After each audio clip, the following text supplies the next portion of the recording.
In the year 1881, the wind blew dry and angry over a scrap of Wyoming land too forgotten to earn a name. Dust spiraled like ghosts around broken fences and weather-beaten tools.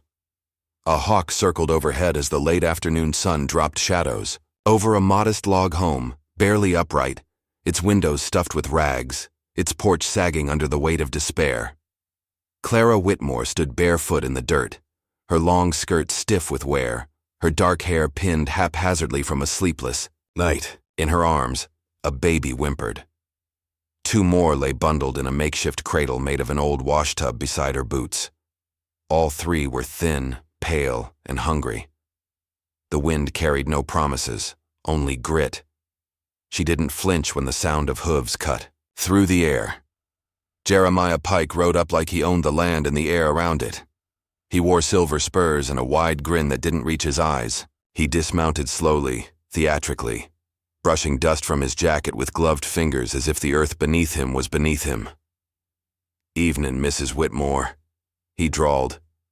"Sorry to trouble a lady with such a visit, but business don't care for sentiment. You see, Robert owed me money, $117 to be exact, cards mostly. Whiskey made the wagers loose." Clara didn't move. "Robert's dead." Pike smiled thinly. "That he is, which makes the matter of payment mighty urgent.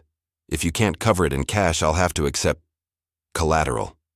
His eyes dropped to the triplets, then slowly back up. "A woman and her young ones. Folk'll pay more than you'd think. Some won't even ask names." Clara's jaw locked. She clutched the child tighter, shifting slightly to block his view of the cradle.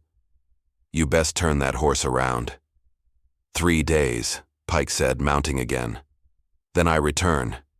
If you're gone, I'll send men to bring you back. Dead or alive, debt gets paid." The horse turned, and with a flick of reins he vanished over the hill. That night Clara sat by the fire with tears she couldn't afford. Her husband's coat hung on a peg, unwashed since he wore it last. She remembered his laugh, warm and reckless, the way he'd dance barefoot with her in the rain, singing badly off-key. She'd loved Robert fiercely. She also hated him now. A year ago they'd had nothing, but it had been theirs. A little homestead, a few chickens, hope. Robert played poker at the saloon with the wrong men, but he always came home. Until one night he didn't. A bullet between the eyes ended his bad run and her entire world. She gave birth alone, with only a neighbor's daughter helping. One baby after the next, 3 of them, identical, howling like wolves. For months, she fed them with goat's milk, fought off coyotes, and worked the land with a mule that died last winter. The snow nearly buried them, and now, this. She stared into the fire, jaw tight, shoulders shaking. "I'll die before I let him take us," she whispered. At dawn, she hitched on her boots, stepped into the shed, and opened a creaking trunk.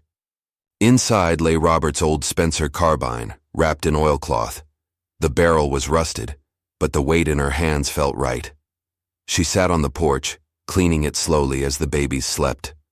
Across the field, folks walked by and turned their heads. One man called out, "You'd do better just letting him take you. Ain't no good in fightin'." She ignored him. She'd ignore them all. At the general store, she asked for oats and a tin of condensed milk. "You got credit?" the shopkeeper asked without looking up. She shook her head. He slid the items away. "Then you ain't got food." She rode home empty-handed, cheeks burning. By dusk, the sky burned orange over the horizon. Clara tucked the babies in with torn blankets, the wind howling under the eaves. As she stepped outside to fetch water, she saw him, a lone rider, black horse. Dusty coat down to the knees, hat pulled low. He didn't look at her, didn't speak. Just dismounted slowly, tied the horse at the post near the stable, and walked toward the boarding house at the edge of town. Someone behind her whispered, "That's him, the silent one." Another added, "Ain't got a name, folks know. Rides through once in a while, stays a week, leaves behind bodies." Clara watched the man's silhouette grow smaller as he disappeared behind the stable. Just before he vanished completely, he paused, turned his head slightly, and looked directly at her. Not long. Not harshly. Then he vanished into shadow. She stayed, there long after the stars came out, clutching her coat against the wind. The memory of that quiet gaze colder than the night around her. The days that followed passed like molasses in winter, slow, cold, and thick with dread. Clara sat beside the crib every evening, watching her 3 babies as they curled against one another, too weak to cry, their ribs like piano keys beneath, paper-thin skin. The smallest coughed, dry, brittle, the sound of desperation with no cure. She'd rationed what little cornmeal was left, mixing it with boiled water and hope. Her stomach twisted from hunger, but she gave them every last spoon. If they were to survive, it wouldn't be because she had eaten. From the porch, she spotted the silent stranger again. He walked like a ghost among the living, never smiling, never speaking, never stepping closer than the edge of the street. His coat fluttered in the breeze like a worn banner. Men made wide circles around him. Women crossed themselves. They said, he was once a bounty hunter, shot his own brother in Texas, then vanished into the territories. Others swore he was a Confederate who didn't take the surrender well, that he'd stayed in the hills, fighting ghosts no one else could see. But Clara didn't care for stories. On the second night, she opened the door to find a sack of flour by the steps. Next to it, a neatly folded wool blanket. Her hand went to her rifle. She scanned the horizon. Nothing but moonlight and the shifting silhouettes of tumbleweeds.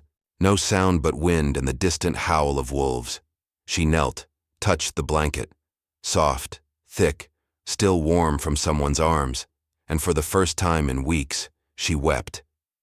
Inside, by firelight, she held her coughing child close and whispered, "You're not alone, little one. Someone still sees us." But her hope, like the fire, flickered low. She sat alone on the floor that night, her back against the door. The rifle rested in her lap, freshly cleaned. Her palms were raw from scrubbing it with lye soap and grit, but it gleamed now. Oiled. Loaded, she couldn't sleep. The man had said 3 days. 1 was gone. She stared at her reflection in the barrel. Her face looked older, lined, haunted. Not the girl Robert had danced with in the kitchen. She wasn't sure who that girl was anymore. Run and leave what behind. Her mother's voice echoed from memory. God gave you teeth not to smile, but to bite when you must. Her jaw tightened. She bit.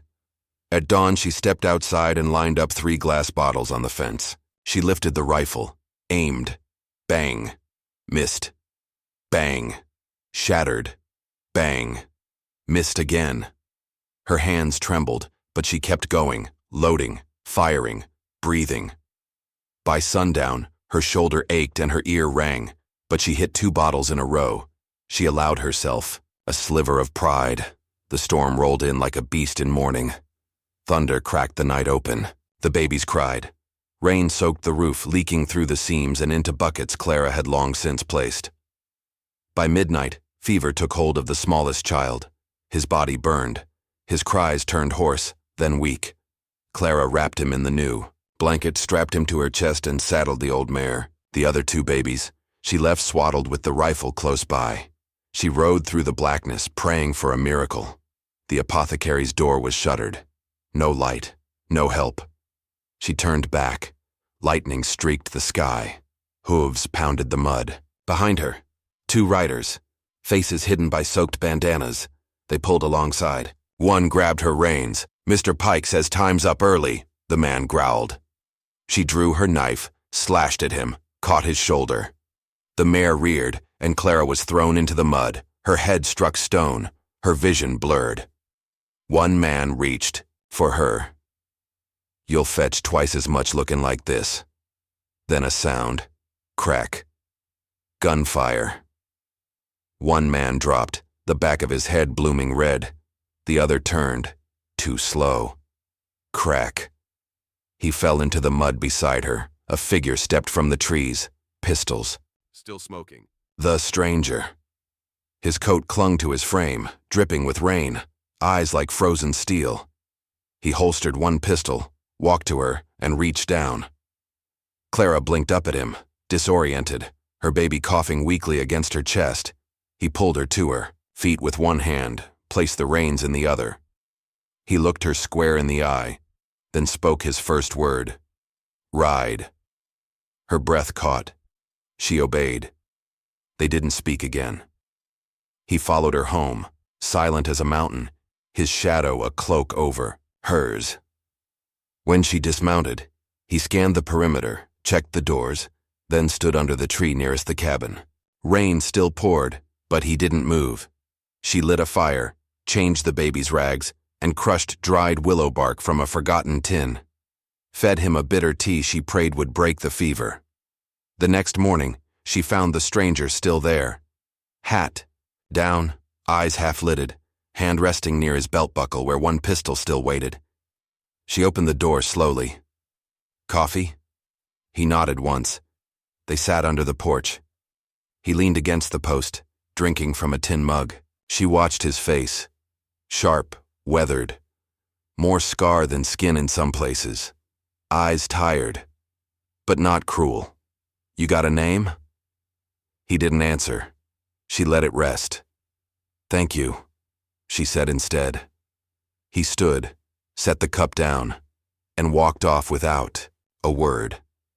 But the next day he returned, and the one after that. He never entered the cabin, never asked questions, just stood, watching, guarding. And something in Clara, once brittle, began to steady. Not hope. Not yet. But something like it. Before dawn ever brushed the sky with color, Jeremiah Pike returned. He rode tall, cocky, flanked by 4 men with rifles slung low and smirks stretched thin. One wore an old Union coat with blood still stained on the cuffs.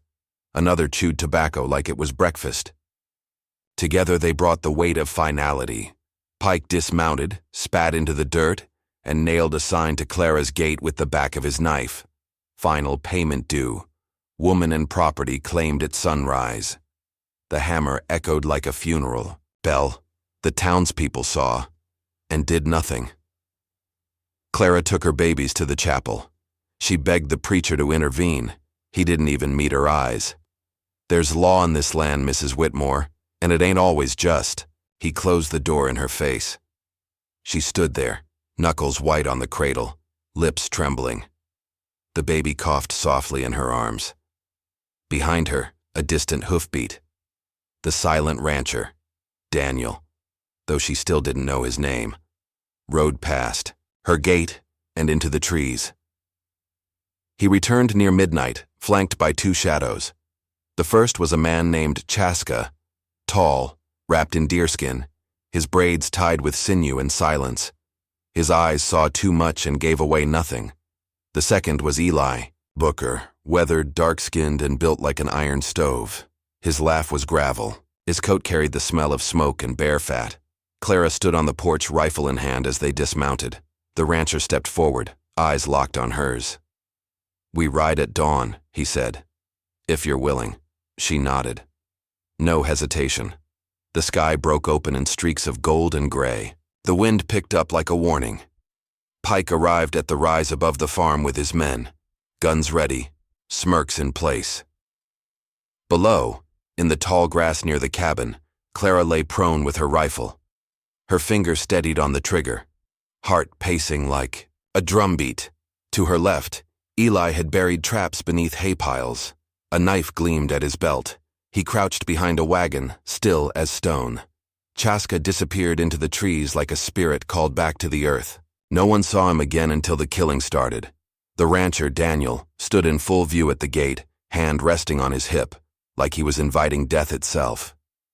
Pike raised a hand. "Don't be stupid," he called. "A woman's got no place in this fight. Neither do you. I only came for what's mine." Daniel didn't move. "Last chance," Pike warned. "I'll take her, and the rest'll go easy." Daniel's lips moved, just once. No. The silence cracked like a whip. Gunfire burst. Clara fired first, shot one of Pike's men clean, from the saddle. His body rolled downhill, face buried in grass. Another charged, only to scream. His leg caught in a bear trap Eli had placed. He thrashed as blood painted the dirt. From the trees, Chaska emerged and sank a blade into the back of a third man, before vanishing again. Smoke. Screams. the scent of gunpowder and panic. Pike, enraged, galloped toward the cabin. Daniel intercepted. Him, firing once, missed. Pike leapt from his horse and dragged Clara from her post behind the barrels. She kicked, fought, clawed, but Pike was stronger. "You think this ends with a fight?" he hissed. "I've bought men and women for less than you." Daniel ran, tackled Pike from behind. The two men wrestled in the dust, fists pounding, bones cracking. Pike pulled a pistol. A shot. Daniel jerked, stumbled, blood blooming from his. "Side!" Clara screamed, grabbed her rifle. Pike turned. She fired. The bullet hit square in his chest. He staggered back, eyes wide in disbelief. He fell, mouth open like he still had words to say, but none came. The hill went quiet. Pike's last two. Men turned and rode, fleeing like rats in fire. Smoke curled in the morning air. Daniel dropped to his knees. Clara caught him, pressing rags to the wound. Blood soaked through. "No, no. Stay with me, please." He looked up, face pale, eyes soft. "You fought," he whispered. She nodded, tears cutting clean lines down her cheeks. "And you bled," she whispered back. He smiled, then passed out. For 2 days, Clara didn't sleep. She boiled herbs, stitched wounds, cooled his fevered brow. Chaska came and went, bringing food and silence. Eli stayed longer, guarded the door. The town stayed quiet. Pike's men didn't return. His death became a whisper, passed from saloon to stable like a ghost story. The preacher visited once, stood in silence, hat in hand. Clara opened the door. He began to speak. She held up a hand. "Keep your prayers." He left. By the 3rd day, Daniel woke. "You lived," she said, tears threatening again. He studied her, pain in his eyes, but something softer too. "You never asked why," he said. "I didn't need to," but he told her anyway. "Because once, someone helped me when no one else would. I've been paying it forward ever since." She took his hand, held it. "You're safe here." He flinched. "I don't stay long," he murmured. "I'm not built for stillness." Weeks passed. Daniel healed. The triplets grew stronger. Clara even laughed once, startled by the sound of her own joy. Then one evening he saddled his horse. She watched from the porch. "You leaving?" He nodded, hesitated. "I don't ask men to stay," she said. "But we got extra room." He didn't reply. One of the triplets, barely walking, waddled to him and lifted a wooden horse carved from driftwood. Daniel knelt, took the toy. The child pressed his forehead to Daniel's. No words passed between them. Daniel looked to Clara, then turned, lifted the child gently into his arms, and walked back toward the house. He never said yes. She never said stay. But he didn't ride away. The sun fell behind Devil's Ridge, golden light pouring through pine and smoke. And somewhere in that quiet place, among broken fences, wild grass, and rising bread from a wood oven, a family had begun again. Not loudly, but quietly, like him. Sometimes, the loudest heroes say the least, and sometimes the strongest families are forged from broken pieces. If this story moved you, share it with someone who believes in standing up when it matters most. Don't forget to like, comment with your thoughts, and subscribe for more stories that remind us what courage, sacrifice, and resilience truly mean.